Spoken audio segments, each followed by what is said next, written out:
ప్రజలే స్వయంగా సోషల్ మీడియాని వేదికగా చేసుకున్నారు.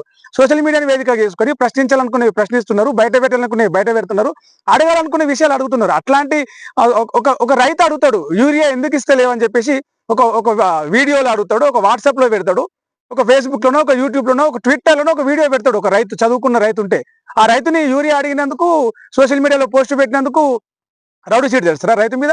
ఒక విద్యార్థి అడుగుతాడు, మాకు స్కాలర్షిప్లు వస్తలేవు, మా కాలేజీలు బంద్ చేస్తామని చెప్పేసి విద్యార్థి మీద రౌడీ షీట్ తెలుస్తారా మీరు? ఒక నిరుద్యోగ అడుగుతా ఉన్నాడు, ఇలా ఉద్యోగ నోటిఫికేషన్లు వేయమని. ఉద్యోగ నోటిఫికేషన్లు అడిగినందుకు ఒక నిరుద్యోగి మీద రౌడీ షీట్లు తెలుస్తారా మీరు? ఫేస్బుక్లో పోస్ట్ చేస్తే, ఇన్స్టాగ్రామ్లో, ట్విట్టర్లో, యూట్యూబ్లో పోస్ట్ చేస్తే సోషల్ మీడియాని మీరు దేనికి కట్టడి చేయాలనుకుంటా ఉన్నారు? కట్టడి చేయాల్సింది చాలా ఉంది. ఓటీటీలలో అశ్లీల కంటెంట్ వస్తూ ఉంది, దాన్ని కట్టడి చేయండి. ఆ సమాజంలో నేరాలు పెరిగిపోతా ఉన్నాయి, దాన్ని కట్టడి చేయండి. అత్యాచారాలు పెరిగిపోతా ఉన్నాయి, దాన్ని కట్టడి చేయండి. గంజాయి పెరిగిపోతా ఉంది, దాన్ని కట్టడి చేయండి. అశోక్ నగర్లో స్టడీ సెంటర్లో చదువుకుంటుంటే ఆ స్టడీ సెంటర్ చుట్టూ 50 మంది, 100 మంది, 20 మంది పోలీసు వాళ్ళు కాపలా ఉంటారు. ఉస్మాన్ యూనివర్సిటీలో పోలీసు వాళ్ళు కాపలా ఉంటారు. హెచ్సి గేట్ కాడ పోలీసు వాళ్ళు కాపలా ఉంటారు. ఎందుకు? విద్యార్థులు బయటకు వస్తారని భయం అవుతుందా?